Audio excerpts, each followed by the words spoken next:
Hi అండి, ఈరోజు మనం రాయలసీమ స్పెషల్ అయిన ఎండుమిర్చి చింతకాయ తొక్కు పచ్చడి ఎలా చేసుకోవాలో చూద్దాం. వేడి వేడి అన్నం సంగటి కొంచెం నెయ్యి వేసుకొని తింటే అది అద్భుతమైన రుచి. కావాల్సిన పదార్థాలు 20 ఎండుమిర్చి, టొమాటోలు, అలానే కొంచెం చింతకాయ తొక్కు, బుడ్డపప్పులు, ఒక ఉల్లిగడ్డ, ఒక తెల్లగడ్డ తీసుకొని పక్కన పెట్టుకోవాలి. దాంతోపాటు ఉప్పు ముఖ్యంగా కావాల్సింది.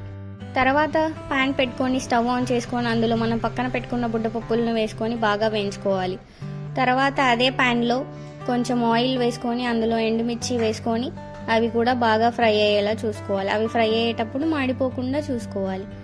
అవి బాగా ఫ్రై అయిన తర్వాత వాటిని తీసుకొని ఒక సపరేట్ బౌల్లో వేసుకోవాలి.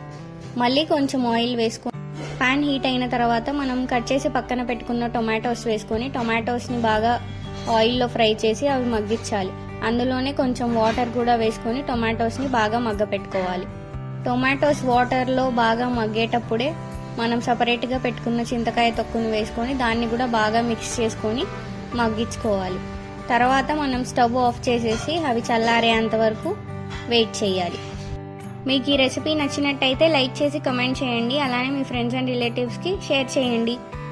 మరిన్ని రాయలసీమ స్పెషల్ వంటల కోసం రాయలసీమ రుచులను సబ్స్క్రైబ్ చేసుకోండి. చల్లారిన పదార్థాన్ని మేము మిక్సీ జార్లో వేసుకున్నాము. మీ ఇంట్లో రోల్ ఉంటే రోట్లో వేసుకొని దంచుకోండి.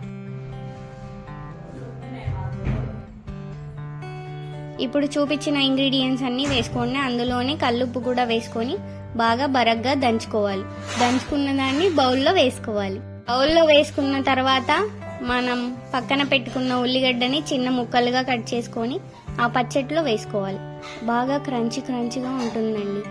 ఇలా రెడీ అయిన పచ్చడి మనం వేడి వేడి సంగటిలో వేసుకొని కొంచెం నెయ్యి వేసుకొని తింటే అబ్బా, ఆ రుచి వర్ణించలేనిది. ఆహా, అద్భుతం. నెక్స్ట్ ఏ రెసిపీ కావాలో కమెంట్ చేసేయండి. బాయ్.